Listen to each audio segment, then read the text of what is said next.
Bon matin, bienvenue au culte de l'Église évangélique de Saint-Liboire. Je suis content de vous accueillir ce matin. Bientôt, on va pouvoir, certains d'entre nous, se voir en vrai. D'autres vont avoir accès au live, même si c'est sous quelques contraintes. C'est un pas vers un retour à nos dimanches conviviales et familiales. Ce matin, j'avais envie de vous partager deux passages dans Hébreu. Le premier, c'est dans Hébreu chapitre 10, versets 19 à 22. Ainsi donc, frères, puisque nous avons au moyen du sang de Jésus une libre entrée dans le sanctuaire par la route nouvelle et vivante qu'il a inaugurée pour nous au travers du voile, c'est-à-dire de sa chair, et puisque nous avons un souverain sacrificateur établi sur la maison de Dieu, approchons-nous avec un cœur sincère dans la plénitude de la foi, les cœurs purifiés d'une mauvaise conscience et le cœur lavé d'une eau pure. Au verset 22, l'écrivain nous parle de la plénitude de la foi. Puis, ça m'a touché, puis j'ai continué ma lecture jusqu'au chapitre 11, où on a un bel exemple du verset 24 à 26 de Moïse. J'aimerais ça vous le lire, chapitre 11, Hébreu 11, 24 à 26.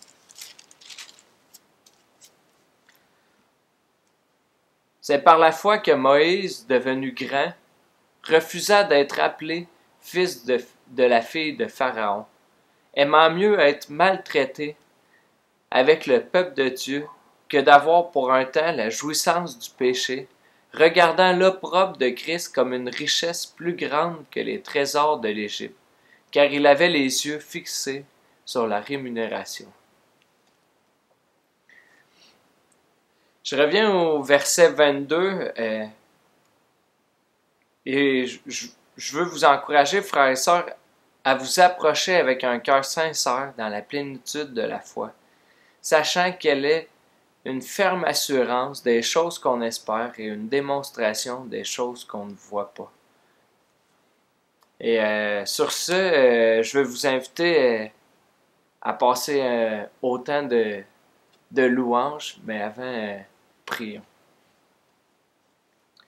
Seigneur, on vient devant toi ce matin pour avoir un temps en ta présence, Seigneur, pour être dirigé, pour chercher ta face, Seigneur. On désire, Seigneur, se remettre complètement à toi, Seigneur.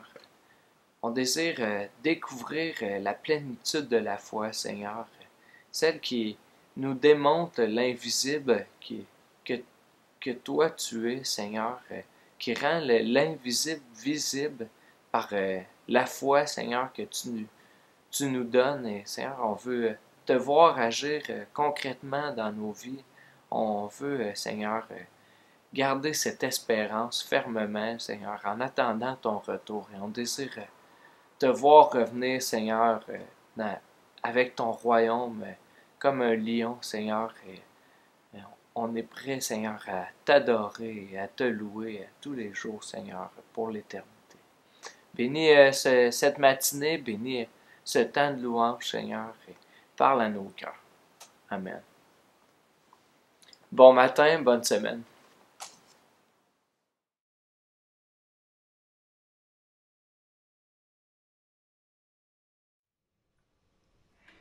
Bon matin. Je suis content d'être de retour après les semaines de vacances et semaines de repos. Et aussi, je suis content parce qu'on va retourner ce matin dans notre série sur le road trip sur la route 66, où on explore les 66 livres des Écritures. Peut-être que pendant vos vacances, vous avez justement fait un road trip parce que vous ne pouviez pas aller où ce que vous vouliez habituellement, ou en tout cas, du moins les endroits où vous allez habituellement en vacances. Puis vous avez décidé de faire un road trip au Québec, puis faire un peu le tour, puis découvrir des nouveaux endroits. Et j'espère que le Seigneur a rempli vos yeux et votre cœur de plein de nouvelles choses et qui vous a ressourcé. Puis pour ceux qui sont en vacances, que le Seigneur puisse vous combler de ce repos. Et puis s'il y en a que les vacances sont à venir, je vous souhaite la même chose. Que le Seigneur puisse vous combler de repos et vous remplir de sa présence. Vous vous souvenez, hein, jusqu'à maintenant, on a vu quand même les 6 premiers livres des Écritures. Et dans ces 6 premiers livres-là, on a découvert Dieu.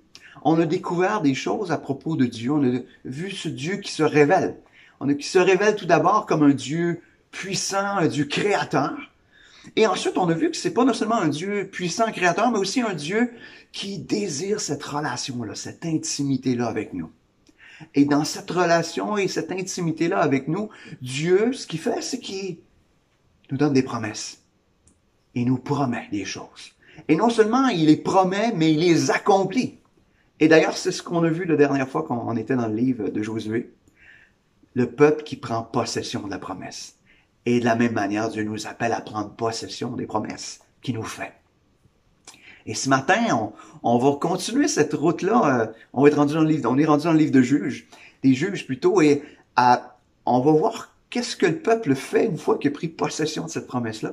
Et ça va être une bonne instruction pour nous aussi, de quelle manière on se comporte, de quelle manière on agit face à la promesse qu'on a reçue de Dieu, cette promesse du salut. Et ça me fait penser un petit peu, tu sais, depuis le début de la pandémie, plusieurs d'entre nous, on s'est découvert des nouvelles passions. Des passions qu'on n'avait pas ou des passions qu'on avait mis en dormance peut-être. Et c'est pour ça, certains sont devenus des collectionneurs de papier de toilette, par exemple. Non, c'est juste une joke pour commencer, mais certains ont commencé à faire du jardinage. Certains ont aussi commencé à faire de la cuisine, découvert des nouvelles recettes. Certains sont devenus des boulangers. Ils ont commencé à faire du pain. Et vous savez que pour faire un bon pain, il faut que tous les ingrédients soient là. Si jamais vous oubliez de mettre de la levure dans votre pain, je suis pas un boulanger, mais je sais une chose, c'est que le pain ne lèvera pas. Puis si on le fait cuire sans qu'il ait levé, ça va être la différence entre un excellent pain et un pain qu'on va jeter parce qu'il va être dur, comme tout, parce qu'il n'aura pas levé. Donc souvent, hein, les recettes peuvent être presque complètes, mais parce qu'il manque un ingrédient, ça fait toute la différence. Ça fait toute la différence. Et c'est ce qu'on va voir dans le livre des Juges. Il y a comme une recette. Je dirais une recette de marche ou une recette qui nous emmène à marcher soit dans la victoire ou soit marcher dans la défaite. Et ce qui différencie ces deux recettes-là, c'est un seul ingrédient. Et c'est ce qu'on va découvrir dans le livre des Juges ce matin. Mais avant d'aller plus loin puis de se tourner dans ce livre rempli de vagues, hein, rempli de hauts et rempli de bas,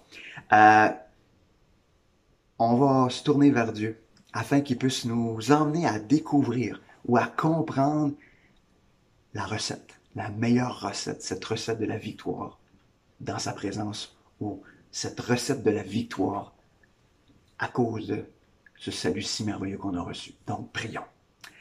Seigneur Dieu, ce matin, on vient devant toi. Seigneur, que tu puisses ouvrir nos cœurs, notre intelligence. Seigneur, on veut comprendre ce que tu as pour nous ce matin à travers ce livre des Juges. Ce livre des Juges qui n'est pas un livre facile, qui est un livre dur quand on lit les récits qui y sont racontés, Seigneur. Mais Seigneur, qu'est-ce que tu veux nous montrer ce matin? Seigneur, que tu puisses nous faire découvrir ta grâce, que tu puisses nous faire découvrir comment tu es un Dieu qui prend soin de nous, comment tu es un Dieu qui désire que nous marchions de victoire en victoire. Et Seigneur, ce que tu désires pour nous, c'est pas un plan de défaite, mais un plan de victoire. Seigneur, conduis-nous ce matin dans ta parole et dans ce texte. Merci Seigneur. Amen. Donc, on est rendu, comme je vous disais, dans le livre des Juges. Le livre des Juges, hein, on connaît certains des Juges. Hein, on connaît l'histoire peut-être de Gédéon. On connaît l'histoire de Samson peut-être d'une manière un peu plus particulière. Et le livre des Juges est rempli de ces récits-là. Le peuple vient prendre possession de la terre promise. Ça fait déjà quand même quelques années. Josué décédé. Et ça commence comme ça le début du livre des Juges. Et on va voir qu'est-ce qui se passe une fois que celui qui dirigeait le peuple, qui était Josué, n'est plus. Et donc, un peuple qui marche par moments avec Dieu, puis à d'autres moments qui oublie de marcher sans Dieu. Et je me suis demandé à la lecture de ce livre-là, est-ce que ça nous ressemble des fois? Être de ceux qui marchent avec Dieu par moments, puis d'autres moments qui marchent par nos propres efforts ou par nos propres décisions. Et est-ce que notre vie de disciple ressemble à ça? Est-ce que on est de ceux qui sont tantôt dans une marche vers la victoire, puis tantôt dans une marche vers la défaite? Et je trouve que ce livre-là est un excellent, nous amène, comme je disais tantôt, une excellente réflexion pour nous aujourd'hui, pour nous qui sommes dans la promesse de Dieu. Un peu comme le peuple était rentré dans la terre promise, nous, on est rentré dans cette promesse qui est le salut.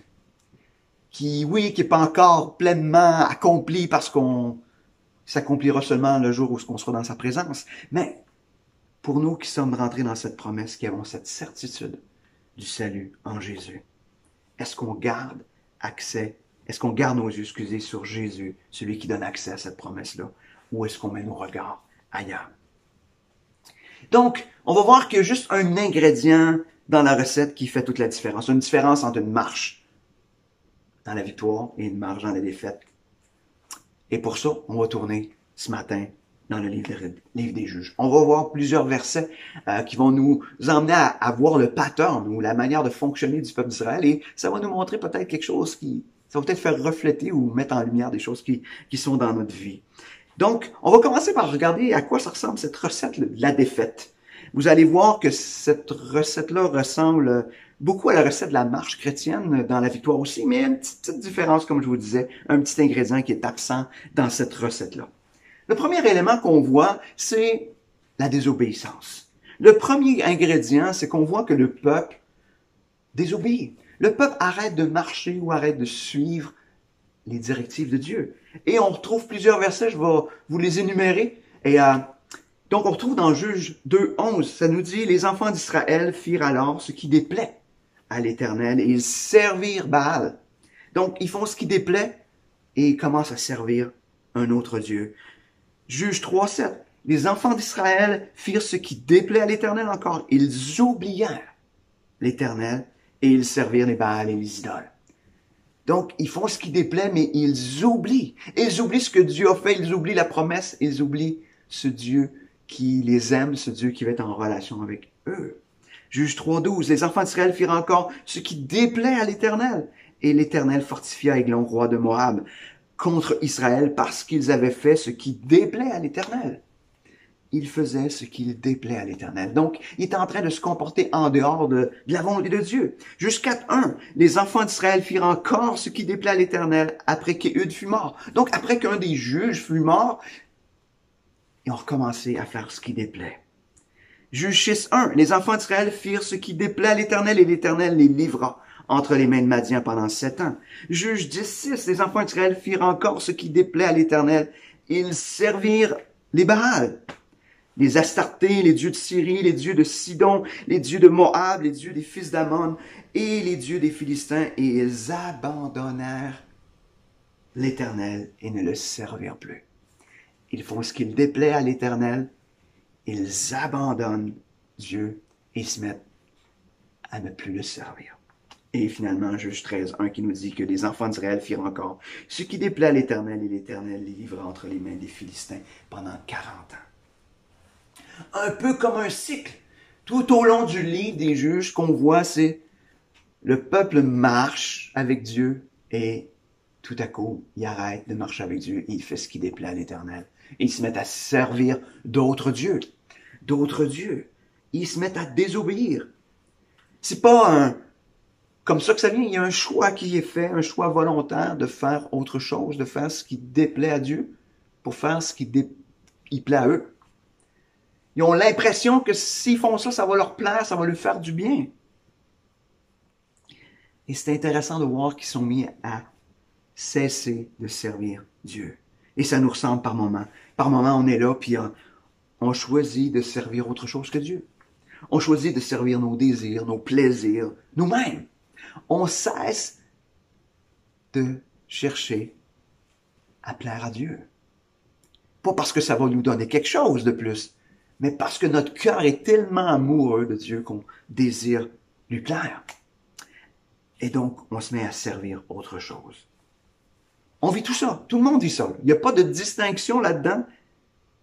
Mais avant de trop se mettre un fardeau, on va attendre d'être rendu à la fin pour voir c'est quoi cet ingrédient qui est manquant. Parce qu'il ne faut pas se laisser écraser. Ce matin, je ne veux pas qu'on se laisse écraser par cette recette-là. Même si on se retrouve dans cette recette-là, ce matin, je veux qu'on voit qu'il y a un ingrédient sur lequel on peut s'appuyer qui va nous emmener à marcher dans la victoire et non dans la défaite. Parce que n'oublions pas qu'on a un avocat auprès du Père qui intercède pour nous lorsque nous péchons. On trouve ça dans 1 Jean 2, 1 qui dit que Jésus est notre avocat auprès du Père quand on pêche. Deuxième élément, c'est donc cesse de plaire à Dieu ou déplaise à Dieu, mais dans le fond, c'est une désobéissance. Et deuxième chose, il y a une conséquence. Les versets qu'on vient de lire, d'ailleurs, nous le mentionnent, ça nous dit que l'Éternel les livrera entre les mains des Philistins, entre les mains de Madian. Et il y a toujours des conséquences quand on décide de pécher ou quand on marche en dehors de sa volonté. Il y a toujours des conséquences, même pour les enfants de Dieu. C'est pas une conséquence qui conduit à la perte du salut, mais c'est une conséquence parce que la parole nous dit que Dieu corrige ses enfants. Il les corrige par amour, parce qu'il veut nous rendre de plus en plus semblables à son Fils. Il veut nous ramener. La correction de Dieu a toujours une seule fonction, un seul but, c'est de nous ramener à lui. Il désire pas qu'on s'éloigne.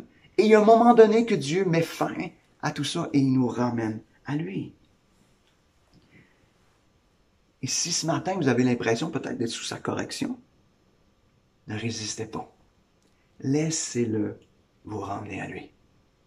C'est un bon papa, rempli de miséricorde, rempli de grâce. Ne résistez pas à la correction de Dieu. Par la suite, troisième ingrédient dans la recette, on pourrait l'appeler la repentance, mais parfois c'est une fausse repentance. Et d'autres moments, c'est une vraie repentance.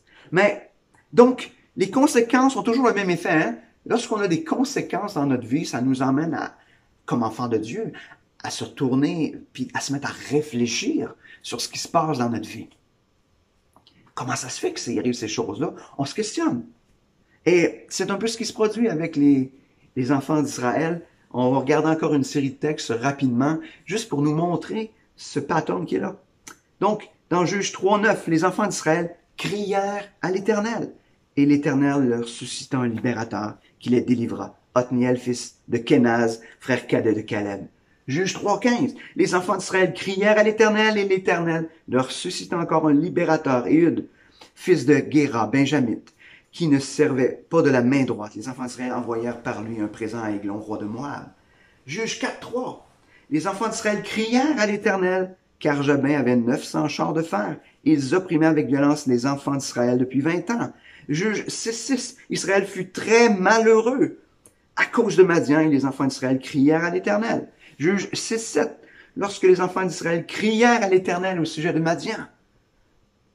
Les enfants d'Israël aussi, on trouve ça dans Juge 10:10. Les enfants d'Israël crièrent à l'Éternel en disant, « Nous avons péché contre toi, car nous avons abandonné notre Dieu et nous avons servi les Baals. » C'est intéressant de voir. La première chose, c'est qu'ils crient à l'Éternel. Pourquoi ils crient à l'Éternel? C'est ça qui nous, dans la repentance, c'est on tourne nos regards et on crie à Dieu. Et ce qui est intéressant, on voit que ce qui nous montre un petit peu la repentance dans le dernier texte, c'est qu'ils réalisent leur péché. Ils réalisent qu'ils ont péché, qu'ils ont servi d'autres dieux, qui ont abandonné l'Éternel. Lorsque le peuple est sous la conséquence de Dieu, ou sur les conséquences, ou qu'il les vit, il retourne à Dieu, il crie à lui, il reconnaît sa faute. Pourquoi? Parce qu'il est malheureux. Quand on marche loin de Dieu, on est malheureux, malheureux. Je me souviens des moments dans ma vie où j'ai marché loin de Dieu et j'étais profondément malheureux. Pensant que de faire telle ou telle chose, ça me rendrait heureux, mais finalement, ça me rendrait plus malheureux qu'avant même que je connaisse le Seigneur. Pourquoi? Parce que j'avais connu ce que c'était marcher avec Dieu. J'avais connu ce que ça voulait dire être en communion avec Dieu et j'étais tellement malheureux, plus malheureux que jamais. Mais ce qui est triste dans le livre des Juges, c'est qu'on a l'impression que c'est une espèce de cycle qui revient continuellement. Ils se repentent, ils retombent. Ils se repentent, ils retombent.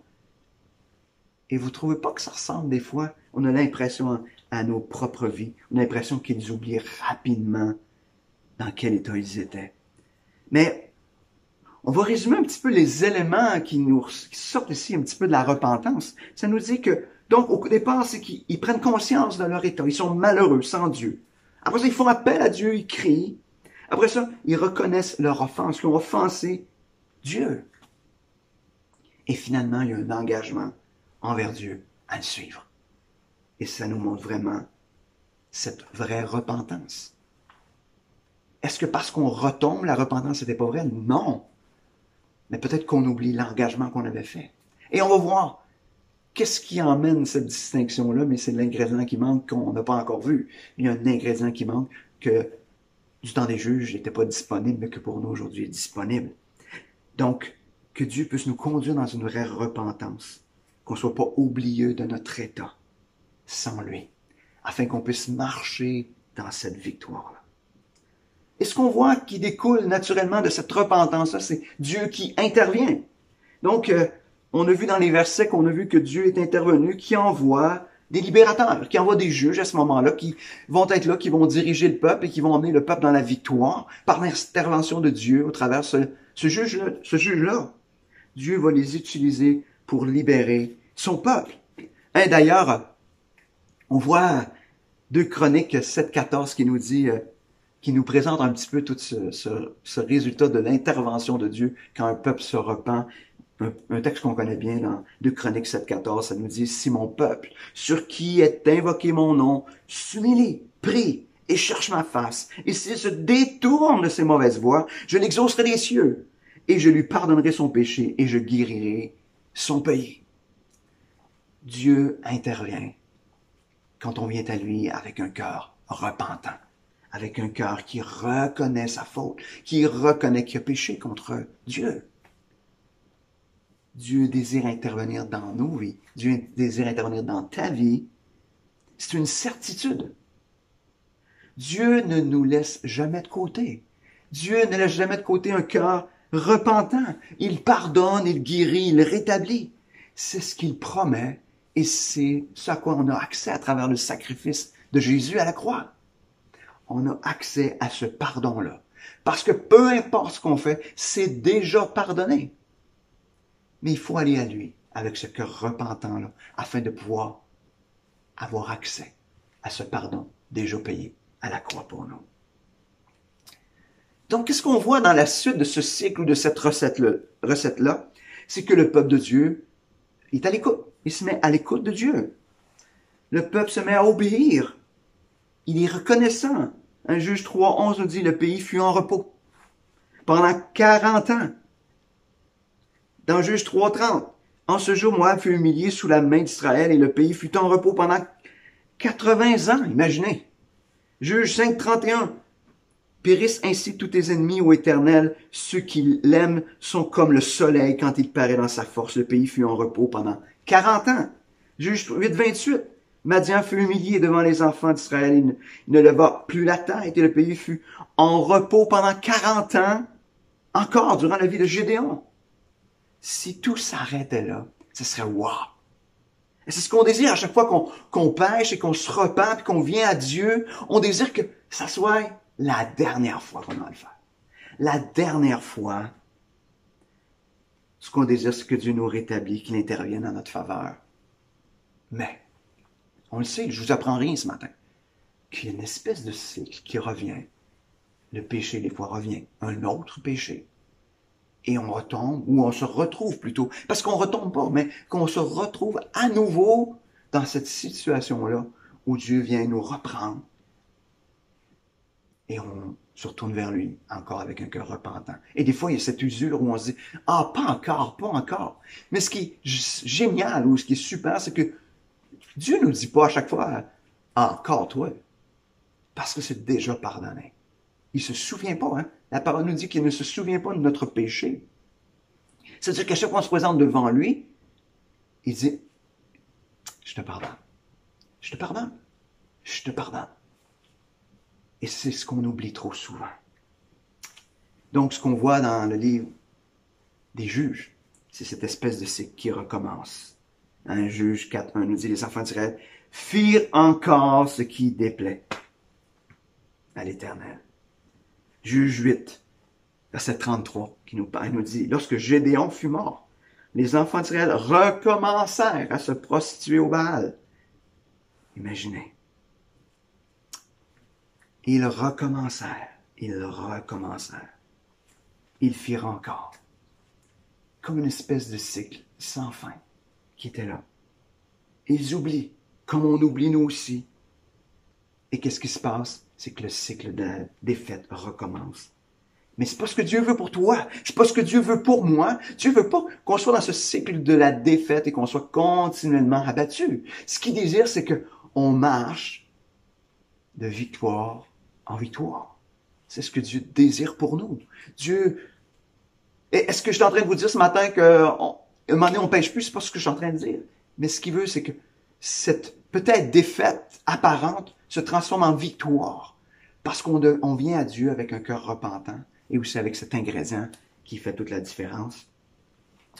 Et on va voir dans le livre des Juges l'ingrédient manquant.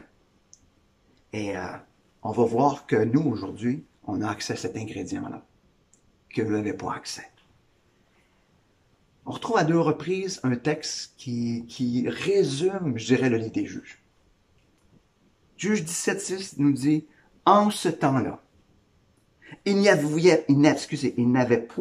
point de roi en Israël. Chacun faisait ce qui lui semblait bon. On retrouve la même chose dans Juge 21-25. En ce temps-là, il n'y avait point de roi en Israël. Chacun faisait ce qui lui semblait bon.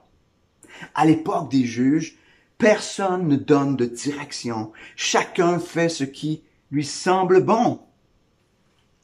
Je suis attristé aujourd'hui. Je ne sais pas si vous êtes comme moi, mais j'ai l'impression que des fois on est comme ça. Chacun fait ce qui lui semble bon.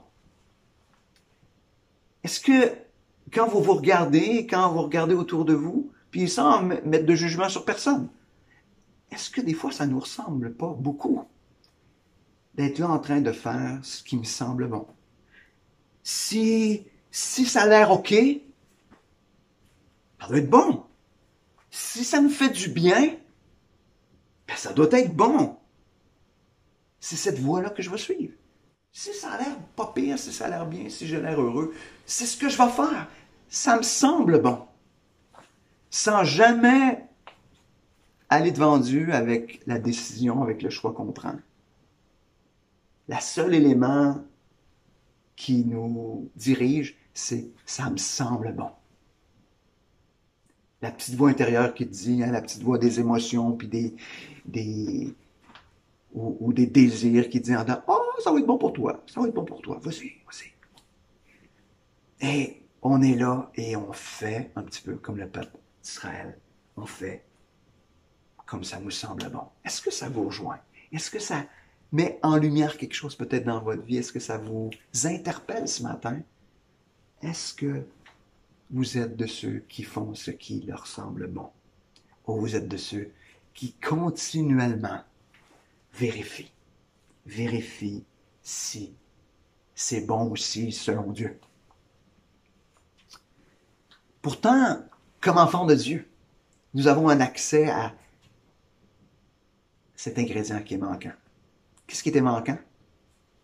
Quelqu'un qui donnait la direction. Un roi qui dirige le peuple. Et nous, on a accès au roi des rois. On a accès au roi des rois qui nous donne la direction à suivre. Un roi qui nous donne accès à lui librement. Un roi qui est rempli de compassion et de grâce. 1 Timothée 1,17 nous dit « Ô roi des siècles, immortel, invisible, seul Dieu, soit honneur et gloire au siècle des siècles. Amen. » 1 Timothée 6, verset 13 nous dit « Je te recommande, devant Dieu qui donne la vie à toutes choses et devant Jésus-Christ, qui fit une belle confession devant Ponce Pilate, de garder le commandement et de vivre sans tâche, sans reproche, jusqu'à l'apparition de notre Seigneur Jésus-Christ, que manifestera en son temps le bienheureux et seul souverain, le roi des rois et le Seigneur des seigneurs, qui seul possède l'immortalité, qui habite une lumière inaccessible que nul homme n'a vue, ni ne peut voir, à qui appartient l'honneur et la puissance éternelle. Amen. Quelle description de ce roi des rois! Mais de ce roi des rois qui est devant nous, auquel on a accès, et qui, par son amour envers nous, puis notre amour envers lui, nous pousse à vouloir marcher dans ses voies, à vouloir le suivre, à vouloir se soumettre à ce roi des rois. Ce roi-là, c'est un modèle qui nous pousse à vivre une vie de sainteté, parce que ça nous dit dans le texte, une vie sans tache, sans reproche. Est-ce que, intérieurement, cette connaissance de ce roi des rois que vous avez, qu'on a tous, vous pousse à vivre sans reproche?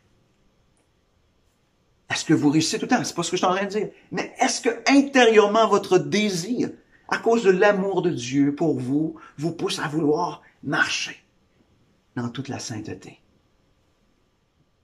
Ou à marcher selon ce qui vous semble bon?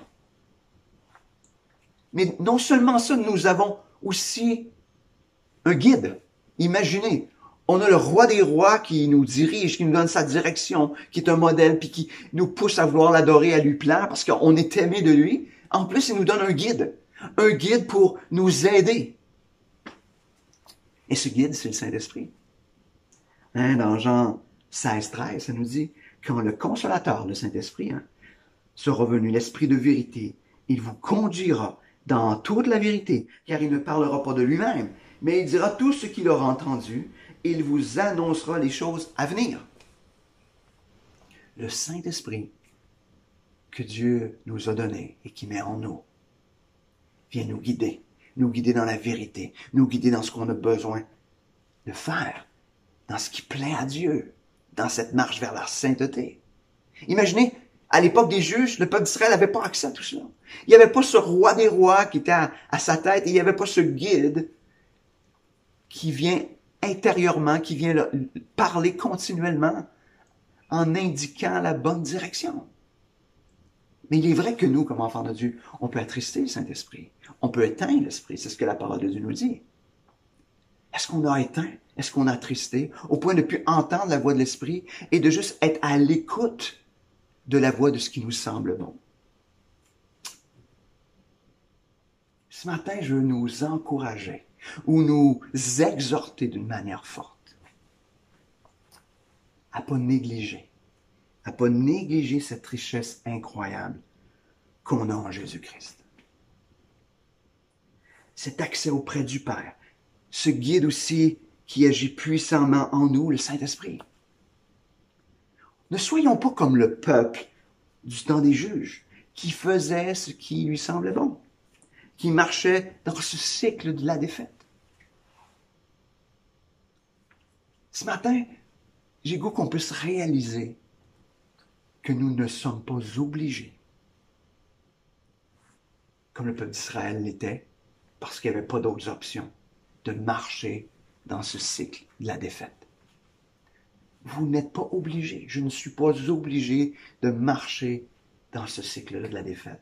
Je peux marcher dans ce cycle de la victoire, qui va m'emmener d'une victoire à une plus grande victoire, à une plus grande victoire. Et si on se mettait si on résumait d'une certaine manière, un peu comme dans le cycle de la défaite, mais là on va regarder ce cycle de la victoire. On pêche, tout le monde pêche. Personne ici ne peut dire « je ne pêche plus ». D'ailleurs, dans 1 Jean, ça nous dit, quand vous pêchez, si quelqu'un pêche, vous avez un avocat auprès du Père. Donc, ça veut dire que ça fait partie de la vie chrétienne de pécher. On ne cherche pas à pécher, mais on pêche. Qu'est-ce qui se passe après ça? Le Saint-Esprit vient parler à notre esprit. Il vient nous dire, « Hey, il me semble que c'est pas une bonne affaire. Il me semble que tu n'as pas dit la bonne chose. Il me semble que tu devrais faire telle chose. Il y a quelque chose qui vient nous parler, qui vient pas nous abattre, qui vient pas nous détruire, mais qui met en nous cette conviction profonde que ce qu'on a fait n'était pas la volonté de Dieu. Une conviction profonde que ça déplaît à Dieu. Et donc, il vient en nous cette conviction de péché, cette cette conviction profonde d'avoir offensé Dieu.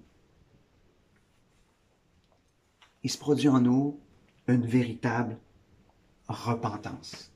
La véritable repentance, c'est cette tristesse, selon Dieu, qui vient nous emmener à être profondément tristes d'avoir offensé Dieu et un désir profond de ne plus jamais recommencer. Un désir profond de faire les choses différemment. Pas parce qu'il y a des conséquences dans notre vie. Non. Pas parce qu'il y a des conséquences. Parce que des fois, on fait comme, je vais demander pardon, comme ça va m'enlever les conséquences. Mais c'est pas de la repentance. La repentance, c'est une conviction profonde qu'on a offensé Dieu. Et tant que ça, c'est pas là, il n'y a pas de vraie repentance.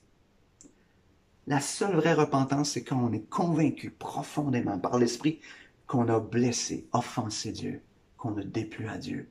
Et il vient inévitablement une tristesse profonde. Donc, cette tristesse qui nous amène à la repentance, cette repentance qui nous amène à désirer de ne plus recommencer. Et qu'est-ce qui se passe par la suite? Jésus, par son sang et sa grâce, il nous rétablit. Il nous rétablit dans cette intimité avec lui. Il nous rétablit dans ce qu'il nous demande de faire. Il nous rétablit. Pourquoi? Parce que c'est un Dieu gracieux, un Dieu rempli de grâce. Et son sang a payé pour cette faute-là, pour ce péché-là aussi. Il a payé pour cela. Et qu'est-ce qui se produit par la suite? Ça ne s'arrête pas là. Le Saint-Esprit continue dans nos pensées à nous rappeler comment marcher dans cette grâce. Tu as reçu cette grâce, marche dans cette grâce. Sois pas juste un oublieux. Mais Dieu te fait grâce, il te fait miséricorde. Maintenant, marche dans cette grâce. Marche dans cette sainteté nouvelle. Marche selon ce que Dieu t'a appelé à être. Il t'a appelé à être saint. Marche dans cette sainteté. Et c'est l'Esprit qui vient te rappeler continuellement. Et qu'est-ce qui se passe? Et c'est ce qu'on appelle le cycle de la victoire.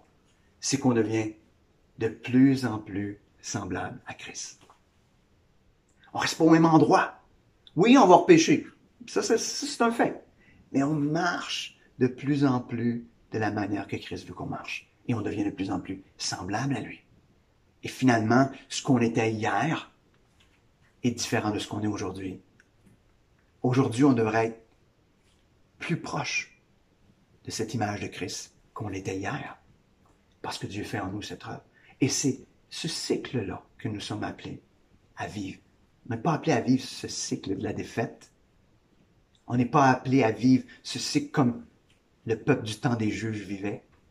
Mais on est appelé maintenant à réaliser qu'on a un roi des rois qui vient nous guider, qui nous conduire, qui nous envoie son esprit, qui vient parler à nos cœurs, afin qu'on puisse marcher dans cette sainteté de plus en plus en étant semblable à lui.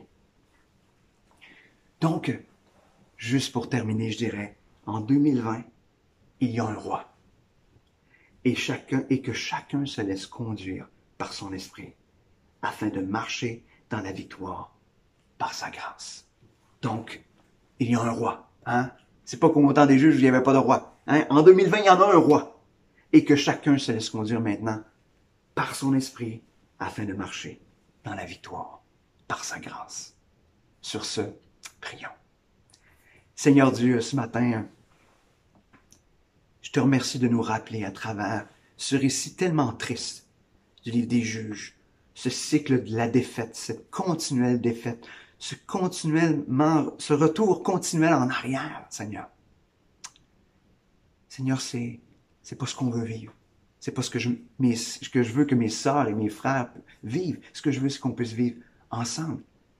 Non pas ce cycle de la défaite, mais ce cycle de la victoire, afin qu'on puisse devenir de plus en plus semblable à toi. Seigneur, conduis-nous ce matin dans la repentance. Conduis-nous à être de plus en plus sensibles à ta voix, sensibles à la voix de ton esprit. Seigneur, le désir de nos cœurs ce matin, parce qu'on se sait aimé de toi, le désir de nos cœurs ce matin, c'est que l'on puisse être de plus en plus semblable à toi. Seigneur, viens faire cette œuvre en nous. Viens nous transformer ce matin. Seigneur, merci.